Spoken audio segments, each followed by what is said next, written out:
The kid behind the counter didn't even look up. "Sir, the fishing store is 2 doors down." He said it while scrolling his phone, thumb still moving, eyes never lifting, like the old man standing 3 feet from the glass case wasn't even worth a glance. The two customers browsing nearby heard it. One of them laughed through his nose. Quick, sharp, the kind of laugh that sounds like a door slamming. The old man didn't leave. His name was Walter Briggs, 76 years old. He stood about 5'10", but time had pressed him down an inch or two.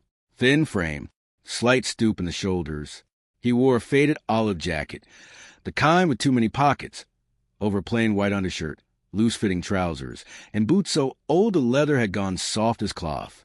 His hair was white and cropped close. His face was weathered, deep lines around the eyes, deeper ones around the mouth. He had a slight tremor in his left hand. He looked like someone's grandfather who'd taken a wrong turn on his morning walk. The shop was called Iron Ridge Arms. Premium firearms retailer. Custom builds. Competition-grade optics.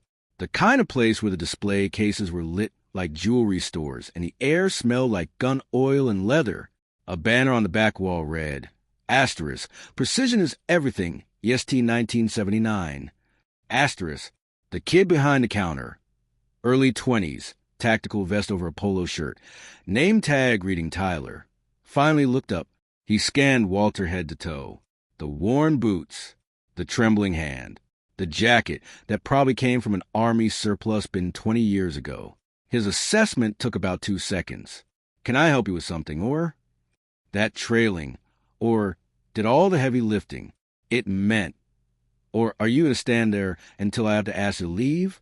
I'd like to look at that bolt action in the case, Walter said. Third from the left. His voice was steady, quiet. The tremor was in his hand, not his words. Tyler glanced at the case. The rifle Walter pointed to wasn't a beginner model. It was a custom-built precision rifle, hand-fitted stock, match-grade barrel. Price tag sitting at just under $4,000. Tyler hesitated. That's a pretty serious piece. You sure you don't want to look at something a little more? Third from the left. Walter repeated. Same tone. No louder. No softer. Tyler pulled it out with the enthusiasm of someone handing over a library book. Set it on the padded counter mat. Here's the first clue. Walter didn't pick it up the way a customer picks up a rifle. He picked it up the way a surgeon picks up a scalpel. Right hand found the grip without searching. Left hand, tremor and all, settled under the forestock at the exact balance point. He didn't shoulder it. He didn't aim it at the ceiling like every amateur in every gun shop in America. He held it at 45 degrees, pulled the bolt back with one smooth motion, checked the chamber, inspected the crown of the barrel by tilting it toward the overhead light, then ran his thumb along the bedding where the action met the stock. 3 seconds, maybe 4, every motion automatic, like breathing. Tyler blinked. The two customers stopped browsing, but the moment passed. Walter set the rifle down, and Tyler's smirk rebuilt itself.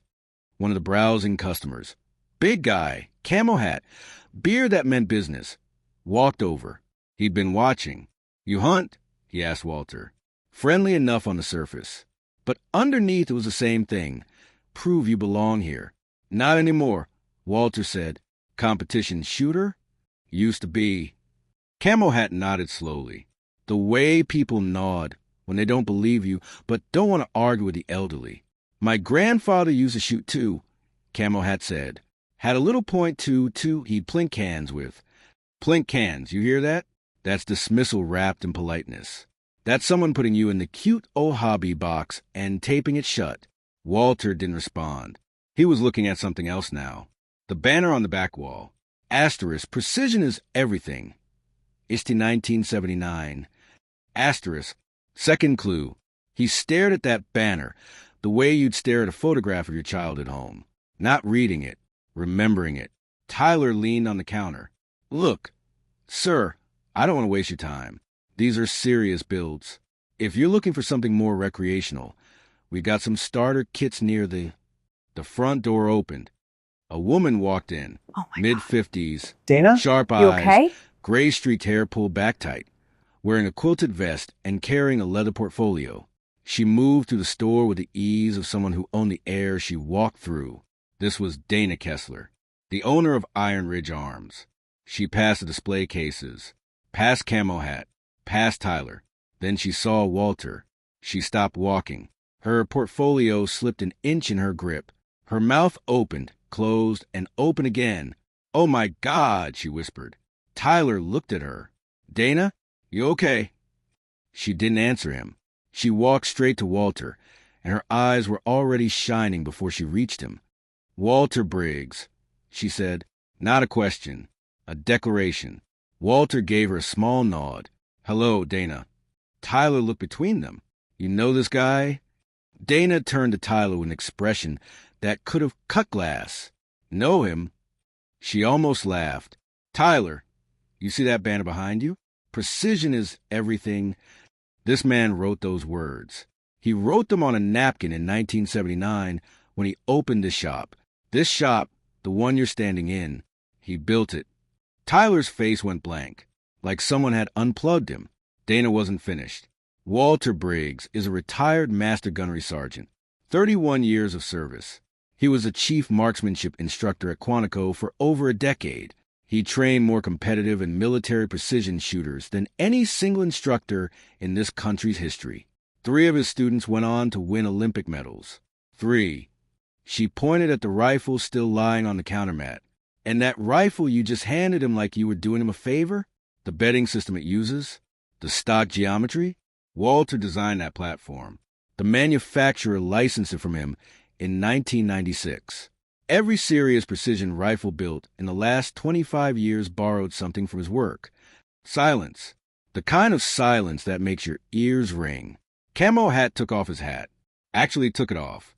Held it against his chest like he was standing at a memorial. Tyler's mouth moved, but nothing came out. His phone sat forgotten on the counter. His tactical vest suddenly looked like a costume. Walter stood there. Same posture. Same quiet face. The tremor in his left hand hadn't stopped. But now everyone in the room understood something. That hand had trembled because it had given everything it had. Every steady shot. Every hour of instruction. Every year of service. The tremor wasn't weakness. It was a receipt. "I didn't come to make trouble," Walter said. "I was in town visiting my daughter. Wanted to see what became of the old place." He looked around the shop, slowly. At the cases he'd first filled himself. At the walls he'd painted. At the banner with his own words staring back at him. "You've done well with it, Dana." Dana pressed her lips together hard. Nodded. Couldn't speak for a moment. Tyler stepped out from behind the counter. He stood in front of Walter. And to his credit, to the one piece of credit he earned that entire day, he looked the old man in the eye and said, "Sir, I'm sorry. I didn't know." Walter looked at him. Steady. No anger. No satisfaction. "That's the problem, son. You decided what I was before you knew who I was. Don't do that to the next person who walks through that door." Tyler nodded. Swallowed hard. Nodded again. Dana offered Walter a cup of coffee. He accepted. She pulled out a chair from the back office, the same office he'd built with plywood and 2x4s 45 years ago, and they sat together for an hour while Tyler quietly, carefully, returned the precision rifle to the case with hands that wouldn't stop shaking. Walter Briggs left Iron Ridge Arms at noon. Same faded jacket. Same worn boots. Same tremor. But Tyler watched him go differently now.